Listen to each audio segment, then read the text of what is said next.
Gandang araw po sa ating lahat, mga kalodi. Andito naman po tayo pag-harvest ng wild honeybee or putyukan. Ito po yung in-upload ko nung unang araw na nahanap na, no, putyukan ay hindi pinuhag kasi wala pang laman at binarikan ko. At ngayon may kasama ko ritong pag-harvest.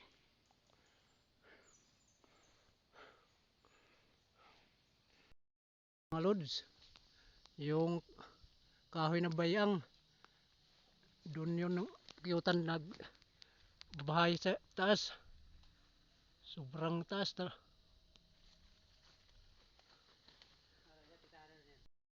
sobrang napakataas nito mga lods. Oh, sobrang taas.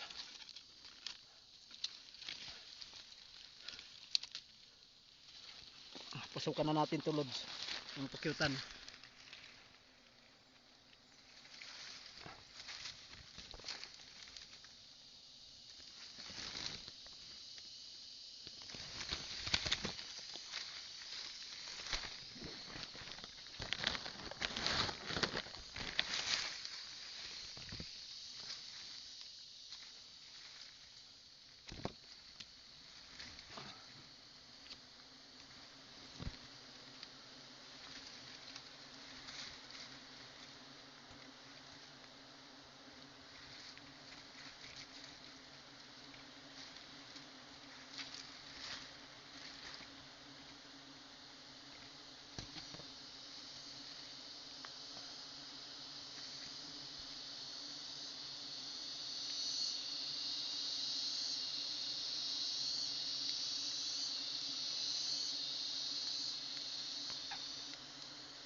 Sobrang hirap mga kalods. Yan lang to, basta-basta ang pag-harvest ng pakyutan. Bisbuhay talaga.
Mga kalods, yung gustong bumili, mag-PM lang kayo sa akin mga lods.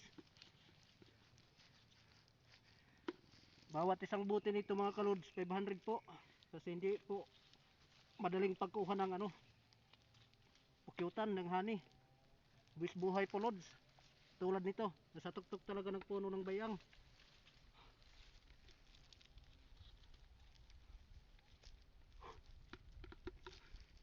Yung iba naman, yung bumibili, sana maintindihan nyo, sana maawa naman kayo. Kukuha kayo sa akin ng honey, tapos hindi pa ninyo binabayaran. Ilang araw pa bago ninyo bayaran at pa, tingi-tingi pa yung bayad nyo. Pero yung honey, yung dugos, lahat naman dala ninyo. Bakit ganun? Tingi-tingi yung bayad nyo. Sana ma-appreciate nyo yung gawain namin na hindi to basta-basta paghanap buhay. Bis buhay to mga lods. Sana wag nyo naman sana ganunin patingi-tingi lang yung bayad nyo. At yung iba magsasabi pang ang mahal raw. Kayo nga rito maghanap buhay ng wild honey bee, mamuhag. At ako namang bibili.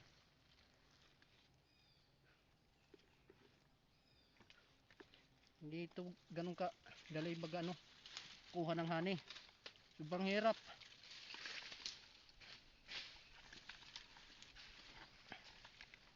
Napakahirap.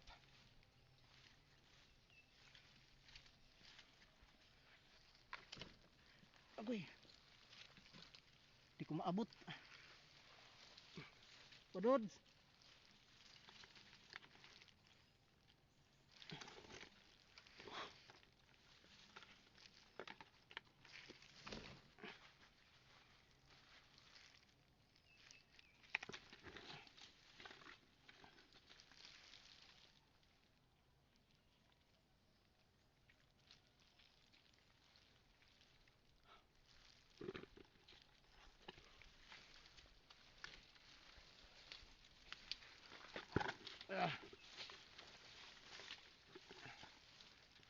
Hirap talaga.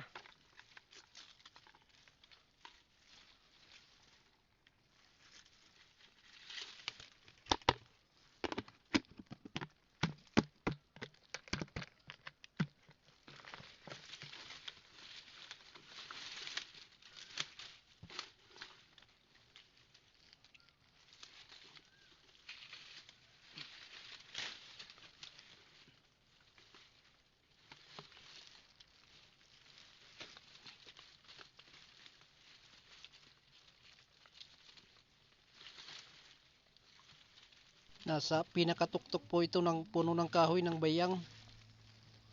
Sobrang hirap. Nahirapan po ako rito. At yung sanga po niya, maliit na. Napakadelikado. Sobrang napakadelikado itong pinuhag kong pukyutan. Halos di ko maabot yung niya, dugos, yung pulot or honey. Napakauhaw. Nauuhaw ako po lods, mga lodi. Sobrang nauuhaw ako rito. Siguro sa pagod to, sa pag-akyat. Hirap kasi yung inakyat to. At napakataas. Hindi lang 100 feet itong inakyat tong punong kahoy. Sobrang nauuhaw na ako rito. Uy. Napbuhay buwis buhay po mga kalodi.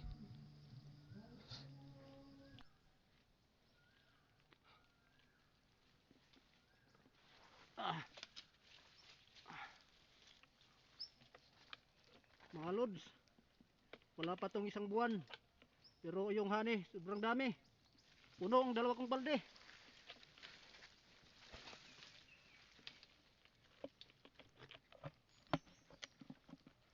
Sobrang dami mga lods. Nagumapaw pa sa balde. Yan. Ganyan pa lang pag-harvest ng putyukan, hindi pinapaabot ng isang buwan. 25 days lang mga lods, o 27 days. Saktong sakto na. yung pag-harvest.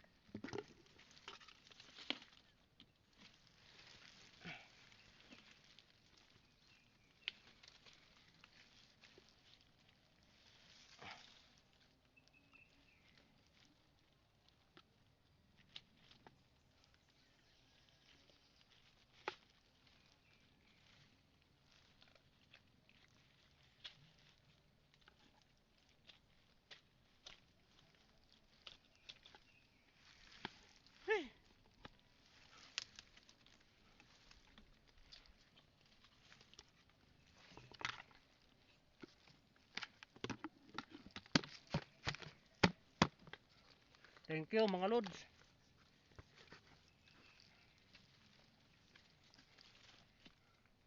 Thank you for watching my video. Sana nagustuhan yung video na to.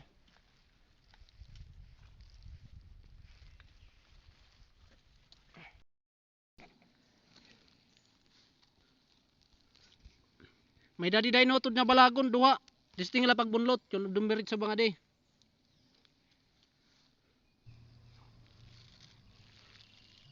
Uhaw na uhaw talaga. Kalimutan ko pa yung tubig ko. Hindi ako nakapagdala ng tubig. Ha? Pababa Di rin na abot. po ako lods, mga lods. Pababa na po tayo.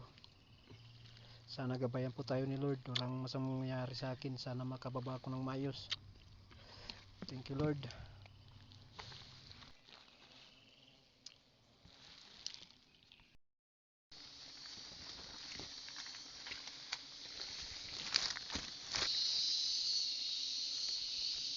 Sobrang nanghihina ang katawan ko mga lods. Bigla lang na humina. Ang hina. Sobrang uhaw siguro to.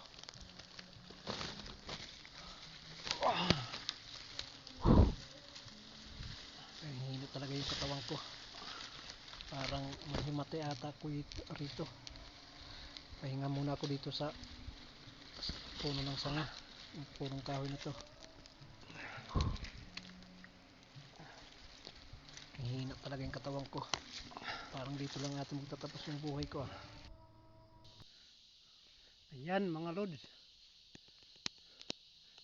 Sa wakas nakababa rin ako sa awa ng Panginoon. Sobrang hirap talaga. Kalahin ko hindi na ako makakababa. Sobrang uhaw na uhaw sa taas. Ito po yung ano natin, yung pulot or honey. Ayan. Yung gustong may balak bumili, mag-comment lang kayo dyan sa baba. PM nyo lang ako. Bawat buti nito 500 po. Thank you mga lods.